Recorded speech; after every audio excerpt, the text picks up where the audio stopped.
या बैठे हुए हो आराम से अपना ये करके, आपके सामने ये मोबाइल चल रहा है, यूं आपकी चल रही है क्लास, मान लो ऐसे बैठे हुए हो, ये आपके हाथ पे हाथ बांध के ऐसे बैठे हुए हो और यूं देख रहे हो, आप ऐसे कर रहे हो, है ना, ऐसे करके वीडियो देख रहे हो। तो पता है क्या है, आपकी किस्मत, क्या बोलते हैं किस्मत, आपकी किस्मत, आपका फ्यूचर आपके सर पे ना मंडरा रहा है, ऐसे मंडराता है, ऐसे मंडरा रहा है, वक्त आपके चारों तरफ घूम रहा है, ठीक है ना।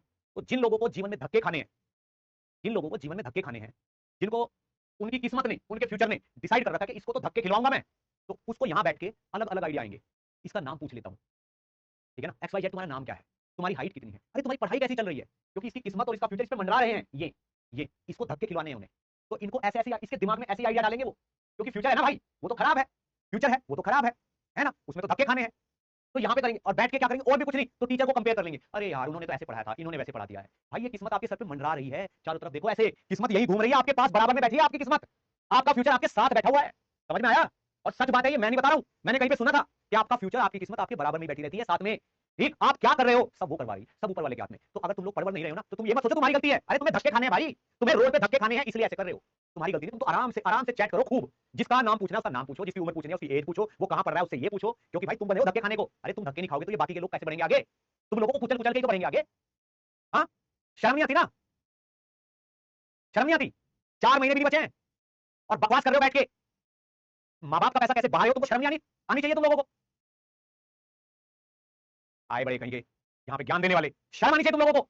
यहाँ पे मैं पढ़ाने की कोशिश कर रहा हूँ, मैं अलग अलग तरीके से समझा रहा हूँ, तुम लोगों की अपनी बकवास चल रही है? तुम लोगों को पता भी है मैं यहाँ खड़ा होकर क्या सोचता हूँ। मैंने कहा ये जो लिख रहा है ना चैट में, ये ऐसे ऐसे ऐसे ऐसे कि सानिया तुम्हारा नाम क्या है और नेहा तुम्हारी एज कितनी है और तुम्हारी पढ़ाई कैसी चल रही है, मैंने कहा इसको खाने हैं धक्के, ठीक है ना। ये चाटेगा अपने सीनियर के तलवे, ये उसकी खुशामद कर करके ही तुम्हारी जिंदगी कटेगी, ऐसे लोगों की रिक्वेस्ट कर करके अपनी मर्जी की जिंदगी कभी जी नहीं पाओगे तुम लोग, समझ रहे हो। अगर ये एटीट्यूड रहा तो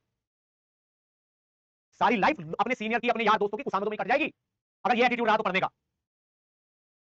ये बात याद रख लो, आपकी किस्मत और आपका फ्यूचर आपके साथ बैठा हुआ है, वही करा रहा है जो करा रहा है। अगर अच्छे काम करोगे तो अच्छी जगह ले जाएगा, बुरे काम करोगे तो बुरी जगह ले जाएगा, दोनों बिल्कुल साथ चल रहे हैं भाई। अच्छा समय बुरा समय ये फ्यूचर में ही तो है, ये फ्यूचर अकेला थोड़ी है, इसमें अच्छा और बुरा दोनों है, ठीक। जो करोगे ना वही हो जाएगा, ऐसे ही हो जाओगे।